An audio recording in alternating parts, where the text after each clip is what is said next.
तारखेला ही शिवतीर्थावर सभा आहे आणि मला असं वाटतं की ही सभा महाराष्ट्राच्या इतिहासातली सगळ्यात मोठी सभा होईल। पहिल्यांदा मोदीसाहेब शिवतीर्थावर सभा घेतात आणि सन्माननीय राजसाहेबांच्या व्यासपीठावर म्हणजे मनसेच्या व्यासपीठावर मोदीसाहेब येणार आहेत। आमच्या सर्वच महाराष्ट्र सैनिकांसाठी ती आनंदाची पर्वणी असेल। मोदीसाहेब आमच्या व्यासपीठावर येऊन संपूर्ण महाराष्ट्राला शेवटची सभा मला वाटतं त्यांची तिथी आहे, म्हणजे असं आनंदाचं वातावरण आहे, कार्यकर्त्यांमध्ये उत्साह आहे।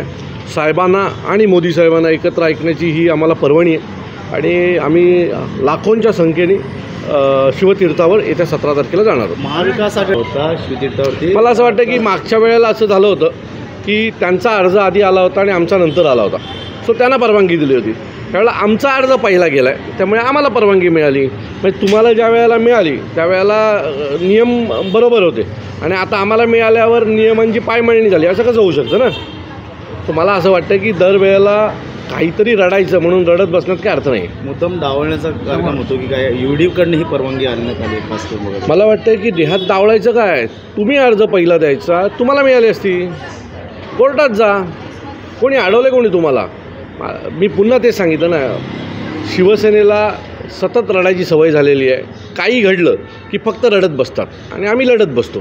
ठाकरे वर्सेस ठाकरे अशी लढाईची नजर त्या ठिकाणी आहे की बाबा काय भाषण करणार आहे काय ना, आत्तापर्यंत त्या ठाकरेंनी राज ठाकरेंना खूप त्रास दिला। गरज नसताना नगरसेवक चोरले, त्यांचे अनेक उमेदवार हे महाराष्ट्र नवनिर्माण सेनेचे आधी उमेदवार होते किंवा मनसेत होते। तर मला असं वाटतं की त्यावेळेला तुम्हाला का नाही वाटलं ठाकरे विरोधात ठाकरे, बरोबर ना? ज्यावेळेला आम्ही आमची काहीतरी नवीन सुरुवात करतो त्यावेळेला तुम्ही विरोधात बोलता ना आमच्या। याच्या आधी ज्यावेळेला राष्ट्रवादी काँग्रेसला आम्ही पाठिंबा दिला तेव्हा जे ठाकरे बोंबलत होते आमच्या नावाने, आणि आता काय करतात? आता स्वतः उद्धव ठाकरे हे काँग्रेसला मतदान करणार आहेत यावर्षी। मग दरवेळेला आम्हाला शिव्या द्यायच्या आणि नंतर तेच जाऊन करायचं स्वतःहून। मग याच्या आधी आम्ही मोदींच्या विरोधात बोलत होतो, आता ते मोदींच्या विरोधात बोलतात। सो या सगळ्यातनं एक गोष्ट कळते की राज ठाकरे बरोबर आहेत आणि राज ठाकरे जे बोलतात तेच उद्धव ठाकरे पुढे जाऊन करतात। ही मला वाटतं उद्धव ठाकरेंना पडलेली सवय आहे। अनेक कार्यकर्त्यांचं असं म्हणणं स्पष्ट केलं आहे की मी पंजाला मतदान करणार आहे। मला असं वाटतं की उद्धव ठाकरेंनी बाळासाहेबांची जेवढी तत्त्वं होती ही घाण ठेवलेली आहेत सत्तेसाठी, बरोबर आहे? मुळात हे सत्तेतनं बाहेर का पडले तर स्वतःच्या मुलाला 2.5 वर्ष मुख्यमंत्री करण्यासाठी बाहेर पडले। हे काय शिवसैनिकांचं भलं व्हावं म्हणून बाहेर नव्हते पडले, बरोबर आहे ना? सो मला असं वाटतं की उद्धव ठाकरेंनी या सगळ्या गोष्टींवर चर्चा करू नये।